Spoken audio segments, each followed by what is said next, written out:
Hi, do you like reading? Me too.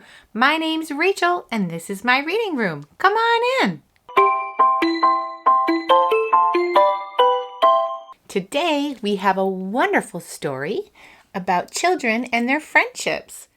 This is called Noah and His Wagon, and it's written by Jerry Ruff and it's illustrated by Katrijn Jacobs. Well, come on, let's go read. Noah and His Wagon, written by Jerry Ruff and illustrated by Katrijn Jacobs. When Paloma's best friend Emily Rose moved away, the sky grew heavy and the days became long and dull. Now there was only Mama, Paloma's dog Bucket, and her sitter Jasmine, who was boring and never got off her phone. At night, Paloma would stare out her bedroom window at the dark. When it rained, she would listen for faraway thunder, far away like Emily Rose. When her eyes grew tired, she would pull Bucket close and pray for Emily Rose to come back. Then, her heart heavy, she would drift into sleep.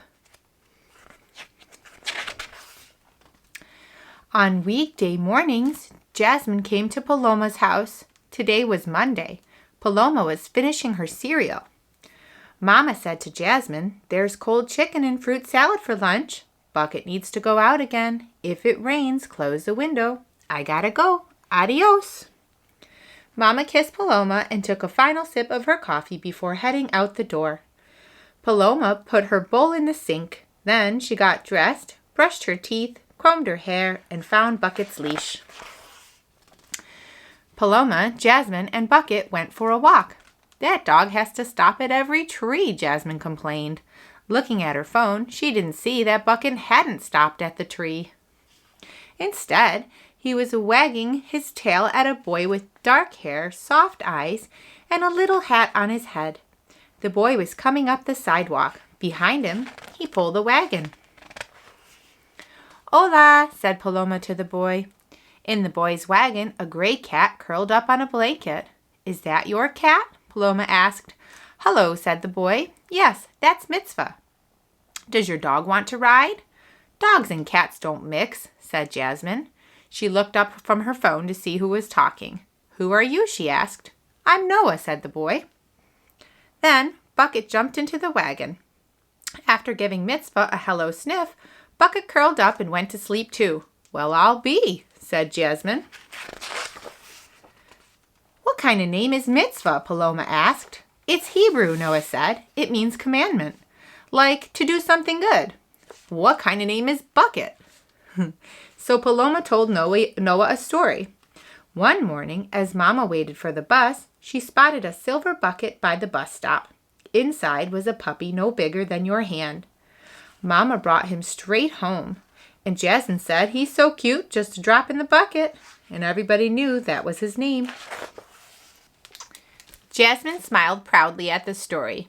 "You're new around here, aren't you?" she said to the boy. "We moved into the greenhouse last month," Noah said. "What's that on your head?" Paloma asked. "It's a kippah," the boy told her. "You want to go to the park?" Jasmine looked at the cloudy sky. A slight breeze carried the smell of rain, but Jasmine and Paloma followed Noah and his wagon anyway. Up ahead, an old woman with skinny arms and large shoes carried heavy bags of groceries. Every few steps, the woman would stop, put the bags on the ground, and shake her arms like a wet bird. "That's Mrs. Willow," Noah said. "You know her?" asked Paloma. She had seen the woman before, but didn't know her name or where she lived. "Her husband died," Noah said. "She walks to the grocery store once a week. She doesn't have a car." "How do you know all that? You just moved here," Jasmine said. "I have a wagon," said Noah. Noah put the groceries in the wagon alongside Mitzvah and Bucket. "You're the picture of kindness," Mrs. Willow said to Noah. "It's going to rain," said Noah. "How are your cats?" They continued toward the park. There, a mother was pushing a little boy on a swing. Another boy sat on the edge of a sandbox. His face wore a scowl. "Hey, it's Noah and his wagon," shouted the boy on the swing. "Hi, Seymour," called Noah. The boy in the sandbox looked up. He looked at Noah and Paloma and Jasmine. He looked at Mrs. Willow. His face didn't grow brighter.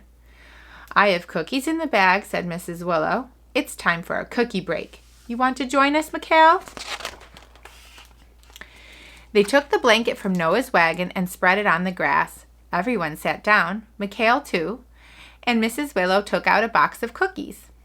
Paloma chewed her last bite of cookie as the first raindrop fell. "Time to head home," said Mrs. Willow. As Paloma lay in bed that night, she listened to the rain. She thought of Emily Rose. She thought of Mrs. Willow and Seymour and Mikhail. She thought of Jasmine and Mama. She thought of Bucket and Mitzvah. And she thought of Noah and his wagon. She patted Bucket gently. She listened to the rain. She didn't feel alone. And soon she was asleep. Oh, I love that story. I'm so glad that everyone was friends.